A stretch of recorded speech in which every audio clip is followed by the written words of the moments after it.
আসসালামু আলাইকুম এভরিওয়ান। আজকে আমরা যে টপিকটা নিয়ে আলোচনা করব সেটা হচ্ছে মেডিকেল টার্মিনোলজি। মেডিকেল টার্মিনোলজি হচ্ছে মেডিকেল রিলেটেড অবজেক্টসগুলোর অবস্থা বোঝার জন্য আমরা কিছু টার্ম বা শব্দ ইউজ করে থাকি, যেগুলোকে মেডিকেল ওয়ার্ডস বলা হয়। তো এই মেডিকেল টার্মিনোলজিটা সাধারণত আমাদের অ্যানাটমির ক্ষেত্রে বা অ্যানাটমি শুরু করার আগে কিছু জিনিস জেনে নিতে হয়, না হলে আমরা অ্যানাটমিটা ঠিকভাবে বুঝতে পারবো না প্রথম দিকে। ফিজিওলজি এবং বায়োকেমিস্ট্রির ক্ষেত্রেও কিছু টার্মিনোলজি রয়েছে, কিন্তু ওগুলো তোমরা যত ক্লাস করতে থাকবে ধীরে ধীরে নিজেরাই বুঝতে পারবে, বা ক্লাসের সাথে সাথেই তোমাদেরকে ওগুলো শিখিয়ে দেওয়া হবে। তো চলো আমরা কিছু বেসিক জিনিস জেনে নিই। আমি এখানে তোমাদের যতটুকু দেখাবো সাধারণত এইটুকু পড়লে তোমাদের জন্য ইনাফ প্রথম দিকে। এর চেয়ে বেশি তোমাদের জানার একদমই প্রয়োজন নেই। তোমরা ধীরে ধীরে যখন ক্লাস করবে তখন নিজেরাই বুঝতে পারবে। চলো শুরু করি। প্রথমে আমরা দেখব সারফেস সম্পর্কে বা তল। দেখো, এই যে এই মানুষটা যে দাঁড়ায় আছে, এর সম্মুখ যে তলটা বা সারফেস রয়েছে এটাকে বলা হয় অ্যান্টেরিয়র সারফেস। অ্যান্টেরিয়র অর্থ সামনে, আর পিছনে যে তলটা রয়েছে বা সারফেস এটাকে বলা হয় পোস্টেরিয়র সারফেস। তো আমাদের এমব্রায়োলজির ক্ষেত্রে বা ভ্রূণবিদ্যাতে আমরা এই অ্যান্টেরিয়রকে ভেন্ট্রাল সারফেস হিসাবেও বলে থাকি, আবার পোস্টিরিয়র সারফেসকে ডর্সাল সারফেস হিসাবেও বলা হয়ে থাকে। দুটো সেম অর্থ বোঝায়। এরপর আসো, যদি আমরা উপর থেকে কোনো তল কল্পনা করি মাথার দিকে, এই জিনিসটাকে বলা হয় সুপিরিয়র সারফেস। যদি আমরা নিচ থেকে কোনো তল কল্পনা করি এটাকে বলা হয় ইনফিরিয়র সারফেস। এরপর আসো medial surface and lateral surface. এই শব্দ দুটোর অর্থ থেকেই বোঝা যাচ্ছে মিডিয়াল মানে বোঝায় যখন মাঝের দিকে যাবে, আর ল্যাটারাল অর্থ বোঝায় পাশের দিকে যাওয়া। তো দেখো এখানে এই যে মানুষটার যদি আমরা কল্পনা করি মাঝ বরাবর একটা লাইন চলে গেছে, এই লাইনটাকে সাধারণত বলা হয় অ্যাক্সিয়াল লাইন। এই অ্যাক্সিয়াল লাইন থেকে যখন আমরা দূরে যাব সেটাকে বলা হয় ল্যাটারালি যাওয়া, আর এই অ্যাক্সিয়াল লাইনের যত কাছাকাছি আসা যায় সেটাকে বলা হয় মিডিয়ালি আসা।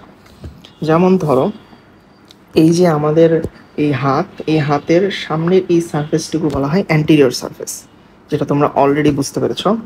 এবং এছাড়াও কিন্তু দুই সাইডে আরও দুটো সারফেস রয়েছে, এই একটা সারফেস অ্যান্ড এটা আরেকটা সারফেস।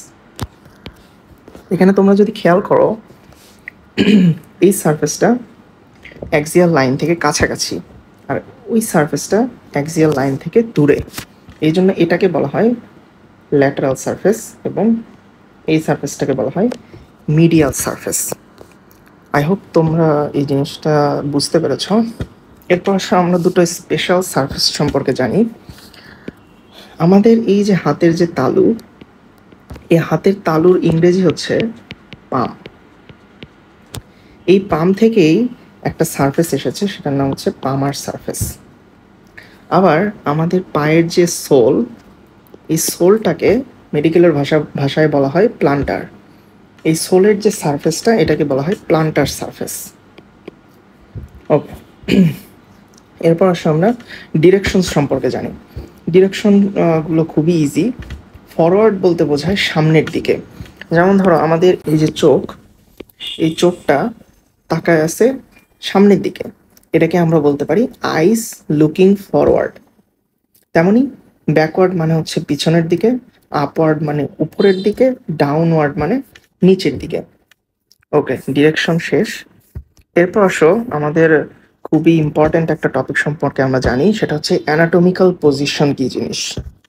অ্যানাটমিক্যাল পজিশন বলতে বোঝায় আমি একটা অবজেক্টকে এমনভাবে ডিফাইন করব যেন অন্য কোনোভাবে ঘুরিয়ে সেম পজিশনে না আনা যায়। এটা বলতে কি বোঝায় চলো একটু ডিসক্রিপটিভ ওয়েতে বুঝি। এই যে দেখো একটা মানুষ সোজা হয়ে দাঁড়ায় আছে, এটাকে আমরা ইংলিশে যদি বলি স্ট্যান্ডিং স্ট্রেট। এটা অ্যানাটমিক্যাল পজিশনের ফার্স্ট পয়েন্ট। সেকেন্ড পয়েন্ট হচ্ছে আমাদের চোখ আইস লুকিং ফরওয়ার্ড, মানে চোখ সামনের দিকে।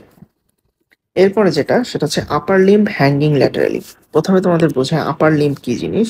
আপার লিম্ব হচ্ছে এই যে আমাদের হাত, পুরোটা, এটাকে বলা হয় আপার লিম্ব।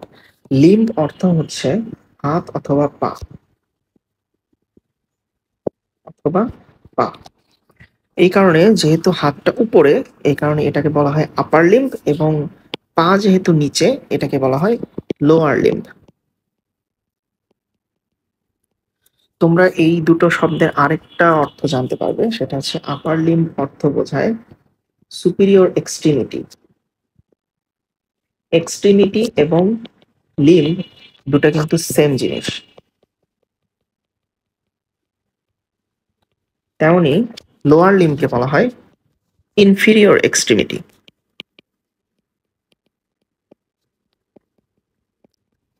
ওকে, দেখো এই লাইনটার অর্থ হচ্ছে হাতগুলো থাকবে দুই পাশে, আপার লিম্ব হ্যাঙ্গিং ল্যাটারালি। ল্যাটারাল অর্থ পাশে, এটা আমরা অলরেডি বলে এসেছি।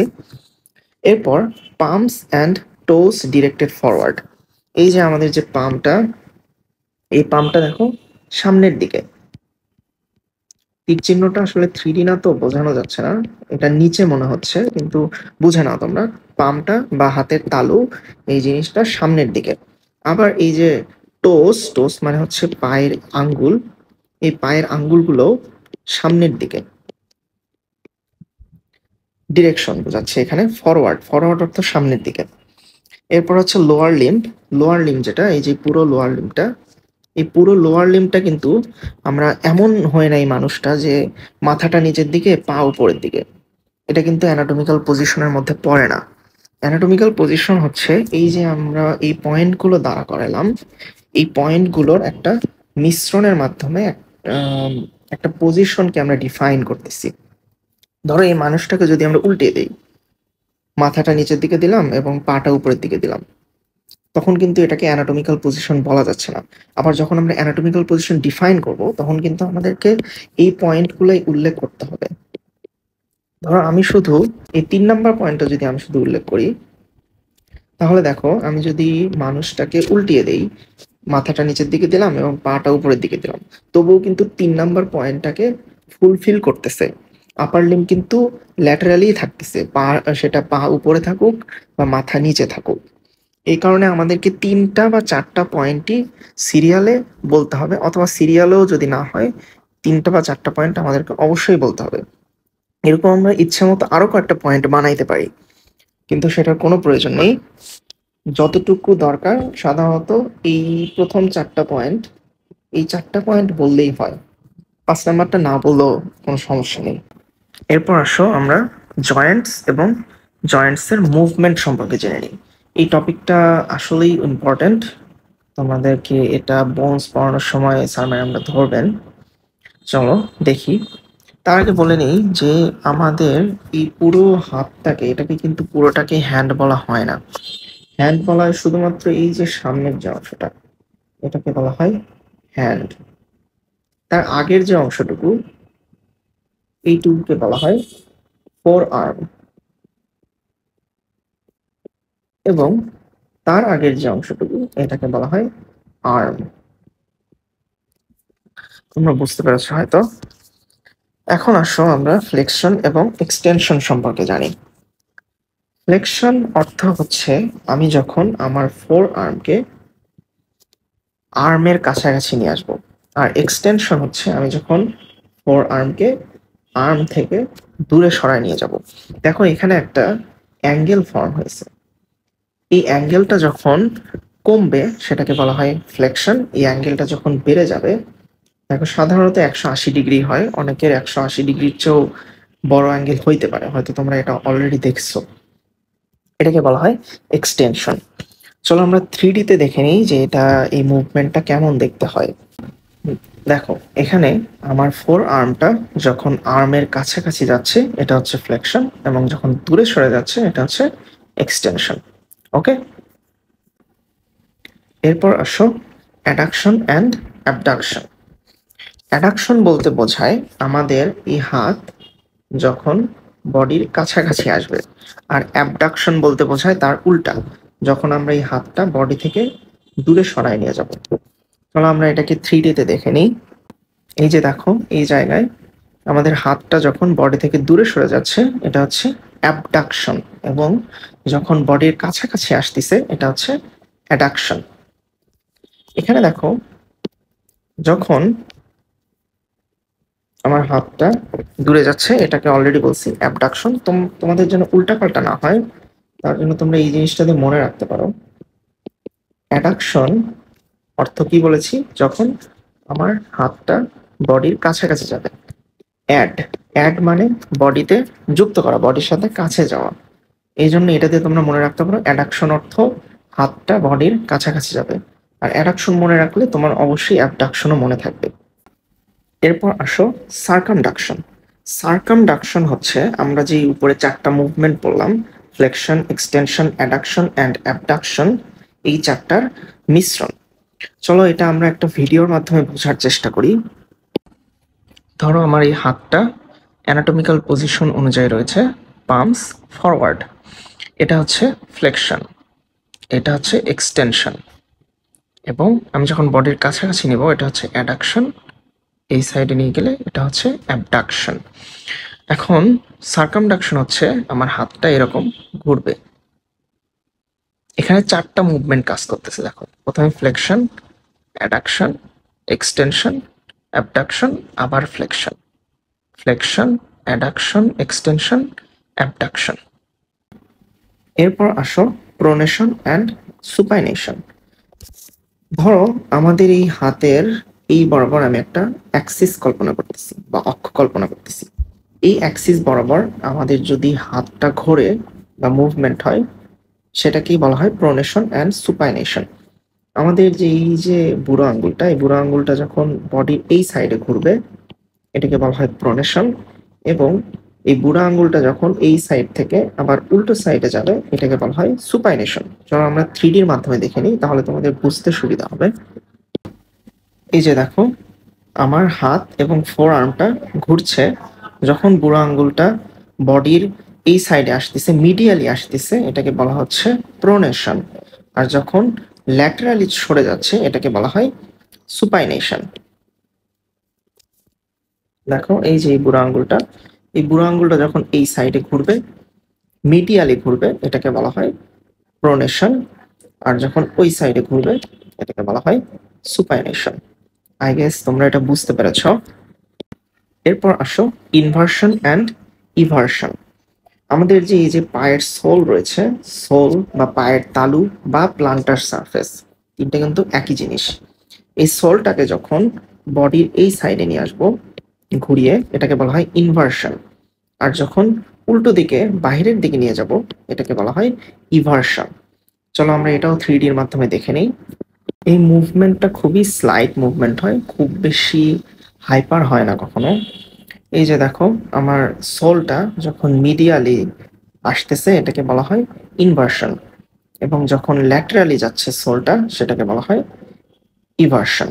ওকে, এবার প্রোট্রাকশন অ্যান্ড রিট্রাকশন। প্রোট্রাকশন বলতে বোঝায় আমাদের যে এই যে শোল্ডার, এই শোল্ডারটাকে যখন আমরা সামনের দিকে নিয়ে যাব এটা হচ্ছে প্রোট্রাকশন। অ্যান্ড যখন এই শোল্ডারকে পেছনের দিকে নিয়ে যাব এটা হচ্ছে রিট্রাকশন।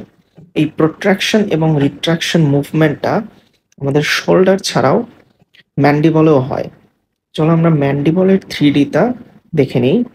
ম্যান্ডিবলের যে মুভমেন্টটা, এই যে দেখো, এই ম্যান্ডিবলটা যখন সামনের দিকে যাচ্ছে এটা প্রোট্রাকশন, এবং পিছনের দিকে গেলে এটা হচ্ছে রিট্রাকশন। এরপর আসো এলিভেশন অ্যান্ড ডিপ্রেশন।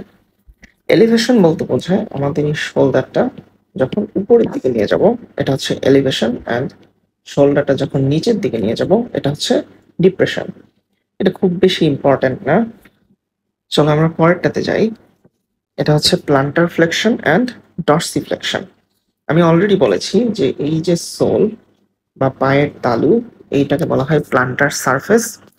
আর এই সাইডে এই সারফেসটাকে বলা হয়, তার অপোজিটে এই সারফেসটাকে বলা হয় ডর্সাল সারফেস বা ডরসাম, ডরসাম অথবা ডরসাল সারফেস।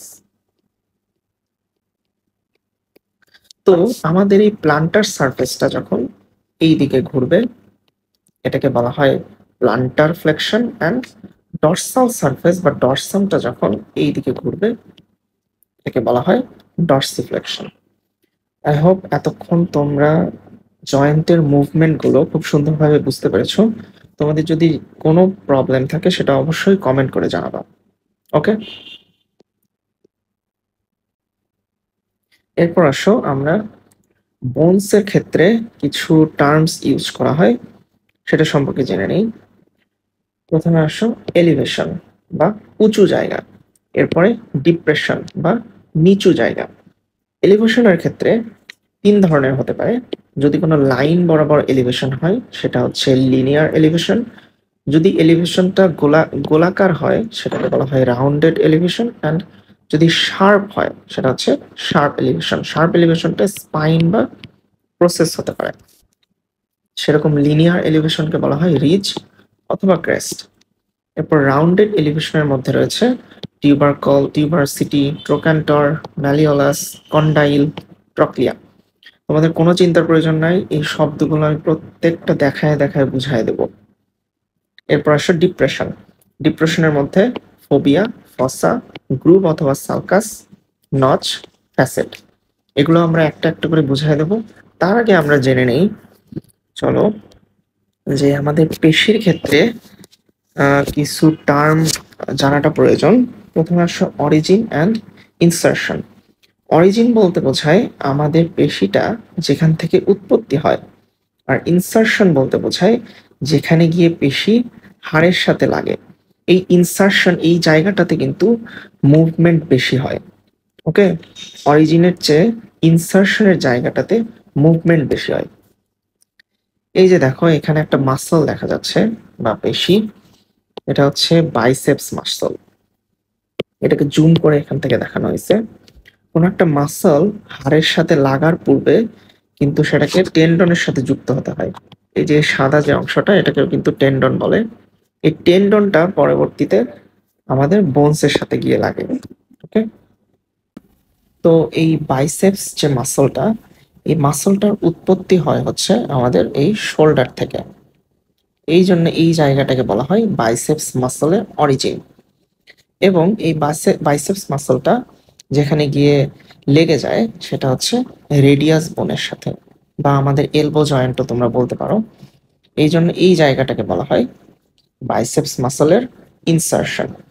আই গেস তোমরা বুঝতে পেরেছো।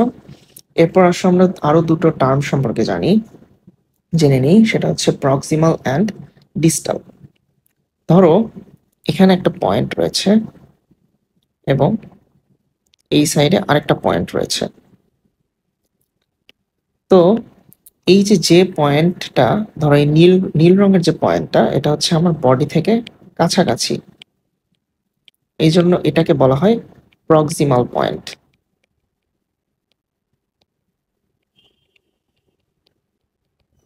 এবং এই যে সবুজ রঙের পয়েন্টটা, এটা কিন্তু আমার বডি থেকে অনেকটাই দূরে। এই জন্য এটাকে বলা হয় ডিস্টাল পয়েন্ট। প্রক্সিমাল অর্থ হচ্ছে কাছাকাছি, আর ডিস্টাল অর্থ দূরে বা ডিস্টেন্সে। ওকে, এই কারণে অরিজিনকে প্রক্সিমাল অ্যাটাচমেন্টও বলা হয়। অ্যাটাচমেন্ট মানে যুক্ত হওয়া। প্রক্সিমালি অ্যাটাচমেন্ট হওয়াকে অরিজিন বলে, ডিস্টালি অ্যাটাচমেন্ট হওয়াকে ইনসারশন বলে। দেখো এই বাইসেপস মাসলটা কিন্তু এই শোল্ডার থেকে অরিজিন নিয়েছে, আর ইনসারশন নিয়েছে এলবো পয়েন্টে। এই এলবোটা আমাদের বডি থেকে দূরে। এই জন্য এই ইনসারশনকে বলা হচ্ছে ডিস্টাল অ্যাটাচমেন্ট, অ্যান্ড শোল্ডারটা যেহেতু আমাদের বডির কাছে, এই জন্য এই অরিজিনটাকে বলা হয় প্রক্সিমাল অ্যাটাচমেন্ট। আই হোপ তোমরা বুঝতে পেরেছো। ওকে, চলো আমরা এবার বোনসের টার্মিনোলজি গুলো জেনে নিই। এখানে আমরা একটি হিউমেরাস দেখতে পাচ্ছি। এই হিউমেরাসটার এই সাইডে একটা উঁচু জায়গা রয়েছে, আবার এই সাইডেও আরেকটা উঁচু জায়গা রয়েছে। এগুলোকে বলা হয় টিউবারকল। বাম সাইডের উঁচু জায়গাটা বা বাম সাইডের টিউবারকলটা ডান সাইডের চেয়ে একটু বড় হওয়ার কারণে এটাকে বলা হয় গ্রেটার টিউবারকল, এবং ডান সাইডেরটাকে বলে লেসার টিউবারকল।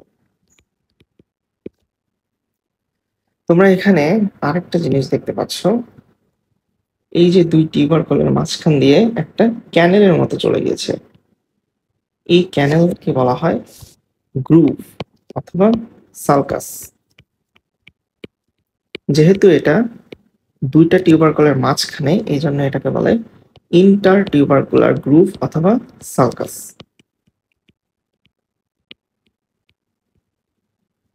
ওকে, এবার এখানে দেখো আরেকটা উঁচু জায়গা দেখা যাচ্ছে, এটাকে বলে টিউবারোসিটি। হিউমেরাসের জন্য এই জায়গার নাম ডেল্টয়েড টিউবারোসিটি, কারণ হিউমেরাসে এখানেই এই টিউবারোসিটিতেই ডেল্টয়েড যে পেশিটা রয়েছে এই পেশিটার ইনসারশন হয়ে থাকে। ওকে, এবার আসো ট্রক্লিয়া। ট্রক্লিয়া অর্থ হচ্ছে পুলির পুলির মতো।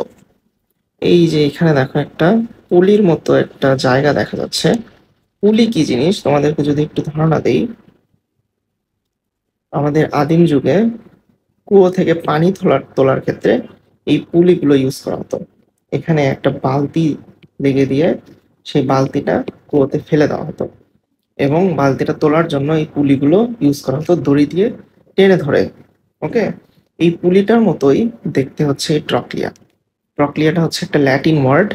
এই ল্যাটিন ওয়ার্ডটার অর্থটাই হচ্ছে পুলির মতো, যেটাকে বলা হয় ট্রক্লিয়া।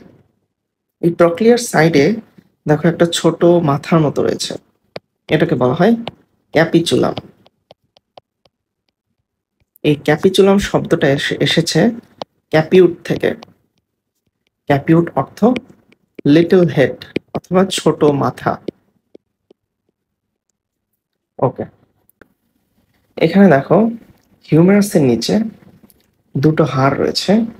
এই সাইডেরটা এটাকে বলা হয় আলনা এবং এটাকে বলে রেডিয়াস। তোমরা এটা অনেকেই হয়তো জানো। এরপর দেখো এখানে হিউমেরাসের এই জায়গাটায় একটা গর্তর মতো রয়েছে, এই গর্তটাকে বলা হয় ফসা। ফসা বলতে আমরা সাধারণত বুঝি একটা এমন একটা বড় গর্ত যেটা কোনো জয়েন্টের মুভমেন্টের কারণে ওই জায়গাটা পরবর্তীতে অকুপাই করবে। তো তার আগে দেখো এখানে আলনার এই জায়গাটায় একটা শার্প বর্ধিত অংশ আমরা দেখতে পাচ্ছি, এটাকে বলা হয় প্রসেস। যখন আমাদের ফ্লেকশন হয় অর্থাৎ ফোর আর্মটা আর্মের দিকে যায়, তখন এই প্রসেসটা এটাই কিন্তু এই জায়গাটাকে অকুপাই করে। বুঝতে পারছো? এরপর দেখো এই যে ট্রক্লিয়া, এই ট্রক্লিয়াটাকে ঘিরেই কিন্তু একটা নচ সৃষ্টি হয়েছে আলনাতে। ওই নচটাকে বলে ট্রক্লিয়ার নচ। চলো আমরা ওই জিনিসটা দেখে নিই। এই যে দেখো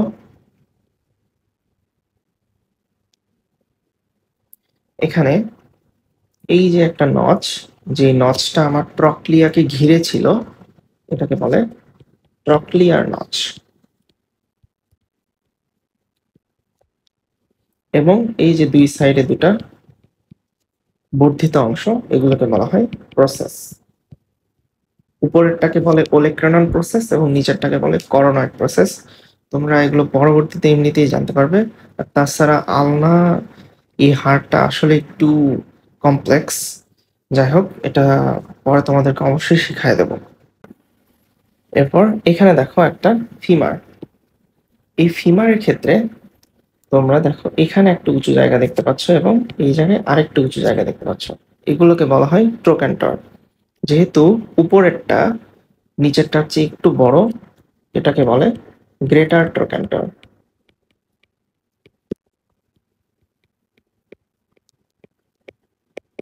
এবং লেফট সাইডেরটা এটাকে বলা হয় লেসার ট্রোক্যান্টর।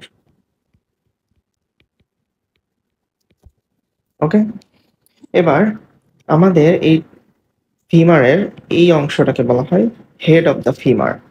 এই হেড অফ দ্য ফিমারে দেখো একটা ছোট ডিপ্রেশন রয়েছে, এইটাকে বলে ফোবিয়া। ফোবিয়া মূলত তখন বলা হয় যখন ওই জায়গাটায় কোনো লিগামেন্ট এসে জয়েন করে। বুঝছো? তোমাদের একটা কোশ্চেন থাকতে পারে যে ট্রোক্যান্টর, টিউবারসিটি, টিউবারকল, তাহলে এই তিনটার মধ্যে পার্থক্যটা কি? মূলত ট্রোক্যান্টর হচ্ছে সবচেয়ে বড়, এরপরে আসে টিউবারসিটি এবং তার চেয়ে একটু ছোট হচ্ছে টিউবারকল। আই হোপ তোমরা বুঝতে পেরেছো। এবার নিচের দিকে দেখো, ফিমারের একটা রাউন্ড এলিভেশন রয়েছে, দুটো দুটো মেইনলি। এই জায়গাটাতেই আমাদের যে টিবিয়া হাড়টা থাকে, এই টিবিয়া হাড়টার জয়েন্ট ফর্মেশন হয়, এটাকে বলে কন্ডাইল। ওকে, আমি আশা করছি এতক্ষণে তোমরা বোনসের টার্মিনোলজি গুলো বুঝতে পেরেছো। চলো আমরা এবার আমাদের ক্লাসের আজকের লাস্ট টপিকটা জেনে নিই, সেটা হচ্ছে প্লেনস অফ দ্য বডি। এটা শুরু করার আগে তোমাদেরকে একটা বেসিক জিনিস জেনে নেওয়া জরুরি, সেটা হচ্ছে তোমরা ম্যাথে পড়েছো, এটা হচ্ছে এক্স অ্যাক্সিস এবং পরেরটা হচ্ছে ওয়াই অ্যাক্সিস। এই এক্স অ্যাক্সিস বরাবর যদি কোনো কিছু থাকে সেটাকে বলা হয় হরিজন্টাল, এবং ওয়াই অ্যাক্সিস বরাবর যদি কোনো কিছু থাকে সেটাকে বলা হয় ভার্টিক্যাল। এগুলোর বাংলা যদি বলি, ভার্টিক্যাল মানে হচ্ছে লম্বালম্বি, এবং হরিজন্টাল অর্থ হচ্ছে আনুভূমিক। খুবই অড একটা মিনিং, যাই হোক। ওকে, এবার আসো প্লেনস অফ দ্য বডি। এই যে হরিজন্টাল অ্যাক্সিস বা এক্স অ্যাক্সিস, এই বরাবর আমরা যদি একটা মানুষকে ভাগ করতে চাই, এটার ক্ষেত্রে আমাদের যে প্লেন বা যে তলটা প্রয়োজন সেটাকে বলা হয় ট্রান্সভার্স প্লেন। ওকে, আর ভার্টিক্যালি বা লম্বালম্বি ভাবে আমরা যদি একটা মানুষকে ভাগ করতে চাই, সেখানে দুই ধরনের প্লেন হতে পারে, একটা হচ্ছে স্যাজাইটাল প্লেন আর একটা হচ্ছে করোনাল প্লেন।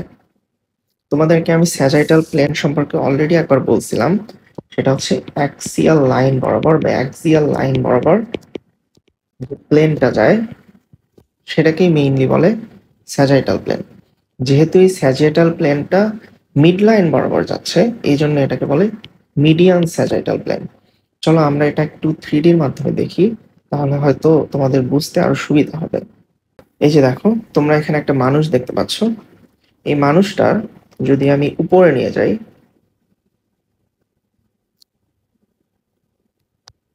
এই যে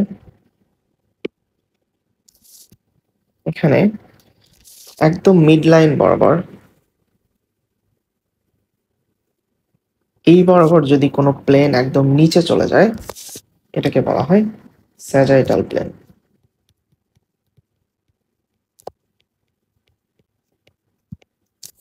এবং এই বরাবর যদি কোনো প্লেন বা তল একদম নিচ পর্যন্ত চলে যায়, এটাকে বলা হয় করোনাল প্লেন।